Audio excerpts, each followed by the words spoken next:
Hello, and thank you so much for joining me today. My name is Chris Tucker. I am a Medicare insurance agent, and today I want to share with you the new rules to maximize your Medicare prescription drug coverage.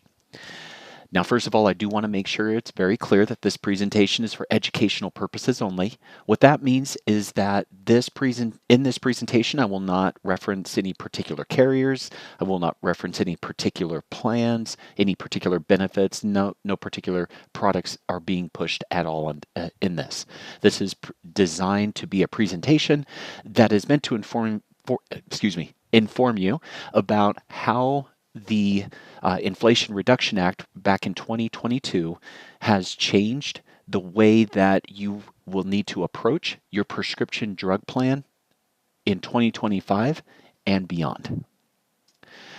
So to go over the new rules, just a quick overview of what we're going to be going into. One, you want to avoid purchasing your drugs outside the United States. I'll explain why that is. Two, you want to make sure that you're taking all the drugs prescribed to you. So make sure you take all your drugs. Three, mail order is generally ideal and also more cost effective. I'll go into some different reasons behind that. Four, be aware if your drug plan has a preferred pharmacy. And then five, you want to make sure to take advantage of a payment plan option if it's needed, and I will explain when you might want to take advantage of that. So first of all, I want to give some context for why these new rules even apply. So in the past, 2024 and before, we had this dreaded portion of your Medicare prescription drug plan called the donut hole, also known as the coverage gap. Okay, the government would say, okay, at this coverage gap or donut hole portion, you as a Medicare beneficiary would be responsible for more of your drug cost. In fact, under this layout, the one part you see here with 2024 with the deductible, initial coverage, coverage gap, and then catastrophic, the average Medicare beneficiary would pay about $3,500 in drug costs. Okay, that's the average Medicare beneficiary. Hopefully, if you're watching this, you are below average in this, but that would be the average. Okay, and again, many people used their drug plan in a way or took advantage of their drug plan in a way that they would try to avoid accumulating costs that would take them into the coverage gap. And so people would, with the rules that I've talked about earlier, kind of the opposite of them, they would purchase prescription drugs outside of the United States because it was cheaper to go outside and then stay in that initial coverage phase where you would normally just have copays. You know, few people would have to actually pay a deductible. Many plans did not have a deductible or had a very small deductible. And then in the initial coverage phase, many individuals, especially at tier 1 and 2, would still have like a $0 copay or maybe a couple dollar copay. And so staying in that initial coverage phase was ideal. And doing things to stay in that phase and not go into the coverage gap phase would also be ideal. However, with January 1st, 2025, with the Inflation Reduction Act back in 2022 that was enacted, these changes, when these changes came into effect in 2025, that turned the rules on its head. So now there is a deductible, $590 max, that the insurance companies can charge. And then you have an initial coverage phase where you're responsible as a Medicare beneficiary for up to 25% of the cost of the drug. Okay?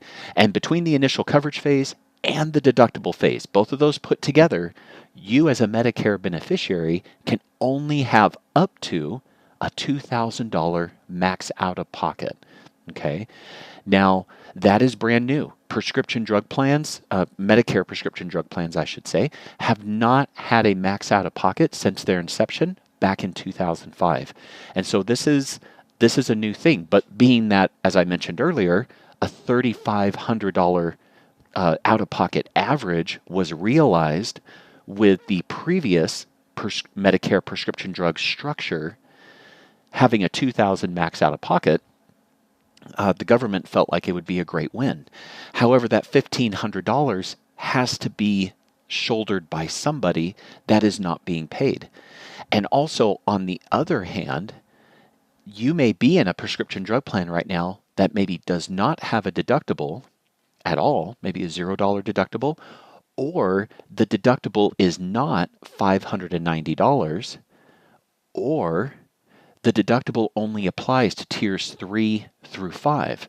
I see a combination of all those things out in the market.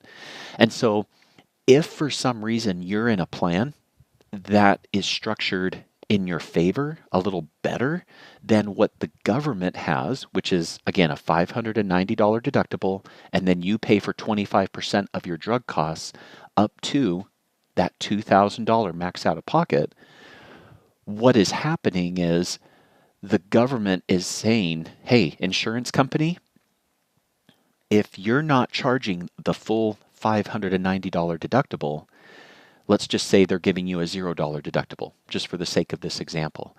If you're not charging a deductible at all, then in essence, you are giving your particular Medicare beneficiary members a $590 head start.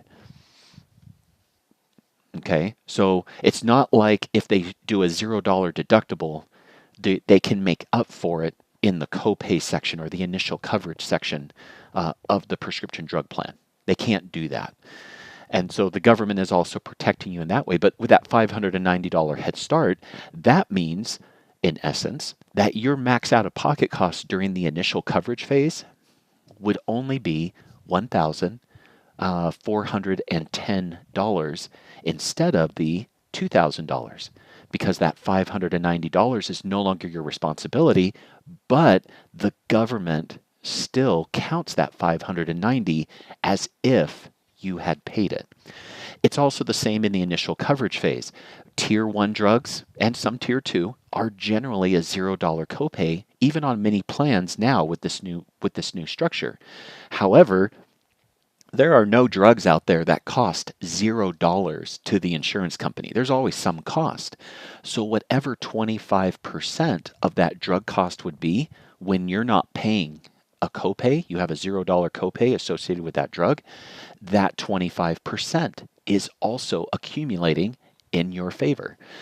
So, for example, I have a client who will remain, of course, undisclosed, but I have a client who last year in 2024, her expected drug cost was about $3,000, using just rough numbers for the sake of this example. For 2025, when I ran numbers to be able to see what her drug costs would be under this new structure, her drug costs actually would only total $758. And again, that is because the prescription drug company was providing compensation, or not compensation, that's the wrong word. The prescription drug company was structuring the plan in a way that it was very, very advantageous to her. Because once the government says that you've hit that $2,000 max out of pocket, you see what that next phase is after the initial coverage phase in the 2025? It's the catastrophic phase. And you notice you're not part of the catastrophic phase as a Medicare beneficiary.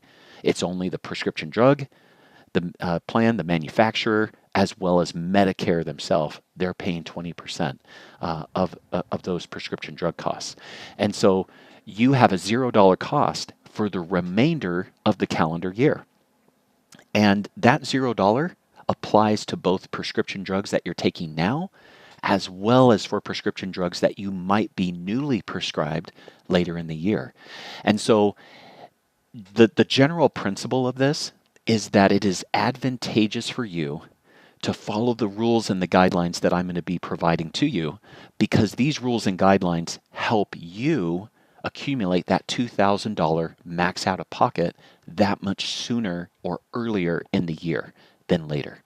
Okay, so let's go ahead and start going through let's dive a little deeper into these rules, and I'll explain why each one is important to consider. So first of all, I touched on this just a little bit already. Avoid purchasing your drugs outside the United States. The general idea of this is, as I mentioned, you want to purchase your drugs through your plan. If you do not purchase your prescription drugs through your plan, it does not count toward the $2,000 max out of pocket.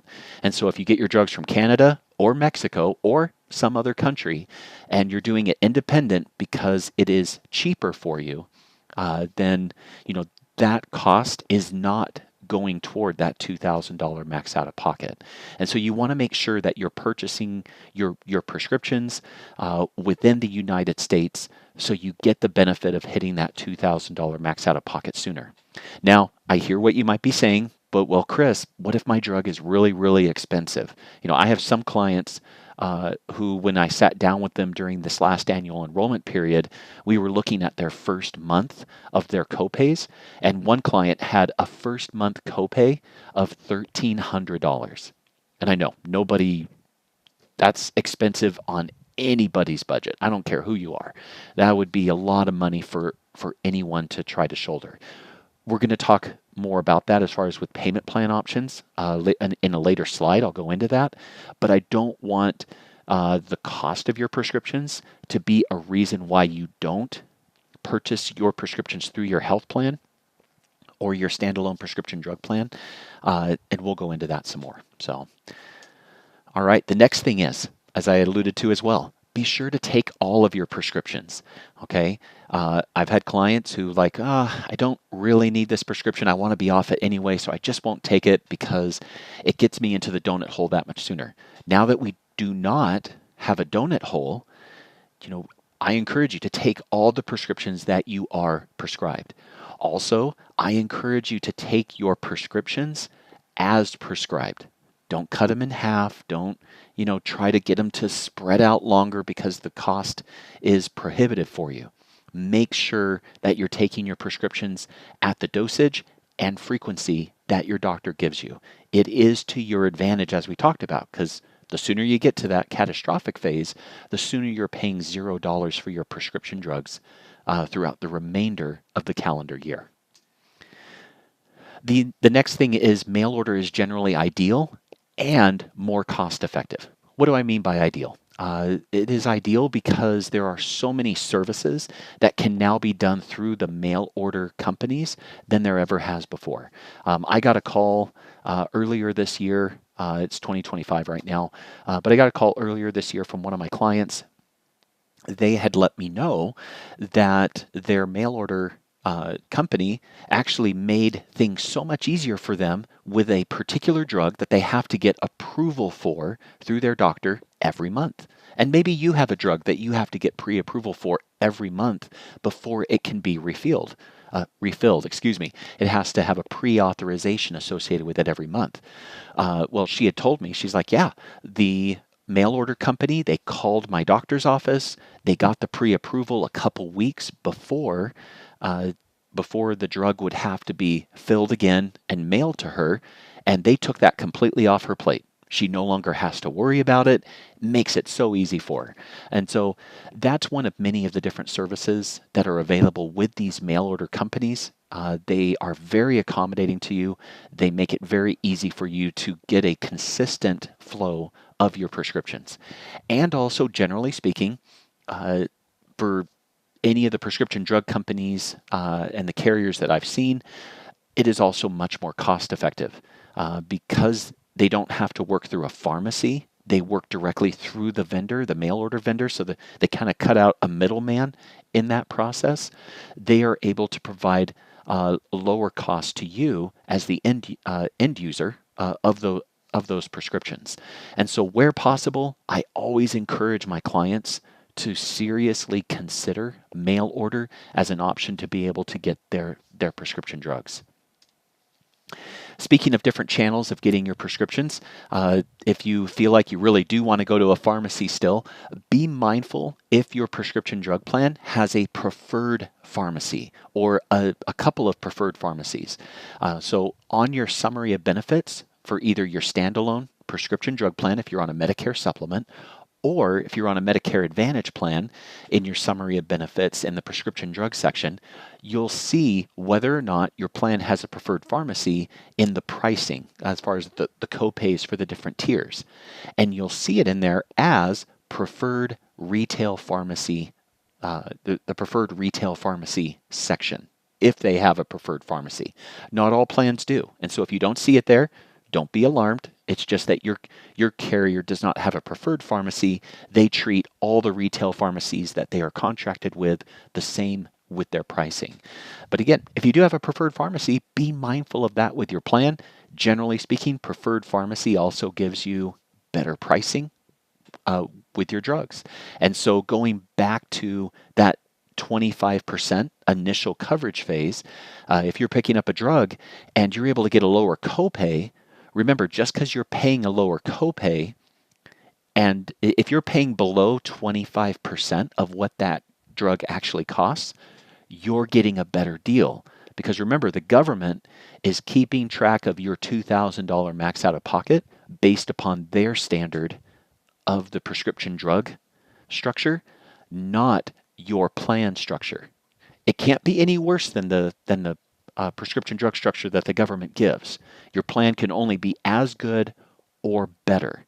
All right, so don't worry. There's not a plan out there that is even worse than the government's prescription drug structure that they have. Okay, but anytime they're giving you a better deal, remember they're giving you more money with you not having to pay that amount. All right, and then we've got take advantage of payment plan options. So I alluded to this earlier, talking about how I have a client who had to pay $1,300. That was what we were expecting, her to pay $1,300 the first month of this year in January. And she was really nervous about that. And I was able to tell her, I said, look, with this new structure, the government has required that all insurance companies with prescription drug plans specifically would have to provide a payment plan option for you. Because especially with that deductible phase and the initial coverage phase with 25% responsibility on you as a Medicare beneficiary, those two things put together, especially during the first couple months, that can be a lot of out-of-pocket costs in a short period of time. And again, like I said, doesn't matter who you are, $1,300 can be a lot of money. And so if you come across a situation, whether it be your first month or maybe your third month, usually it's going to happen during the beginning of the year if it's going to happen because of that deductible phase. But if you ever come across it, what you would do is let's just say you go to your pharmacy and your pharmacist says, hey, this is going to be $800. And you're like, you know what? I cannot do $800. That's not in my budget for this month.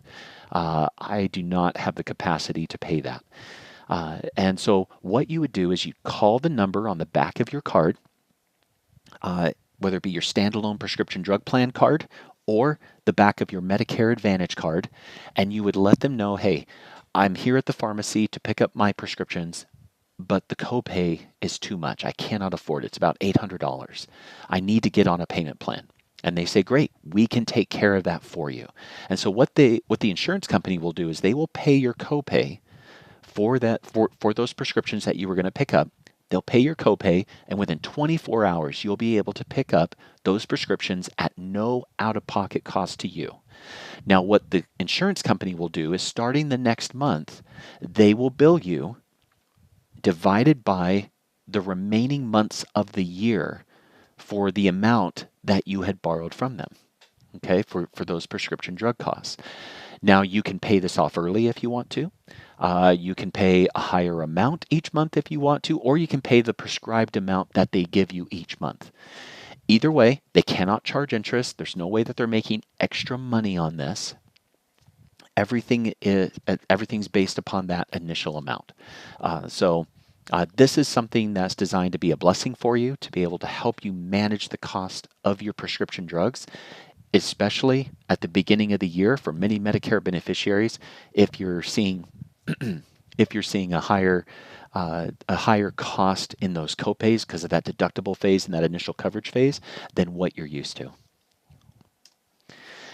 And that is the presentation, and I really appreciate you for taking some time for watching this. I would ask if this has been helpful to you, please don't hesitate to share this presentation with maybe friends, neighbors, family members, whoever it may be. But I am grateful to be able to share this with you, and hopefully this helps you realize that some of the practices that you and your friends and family, other Medicare beneficiaries may have been doing, although it served you well in the past, it's not going to serve you well starting this year and beyond. And hopefully this will provide you some insight. If you do have any questions about your particular situation, you are welcome to give me a call. I'm happy to field any questions and help maybe clarify some things about your plan, things like that. Thank you so much for your time. Have a wonderful day, and I will look forward to seeing you in one of my other educational videos. Bye-bye.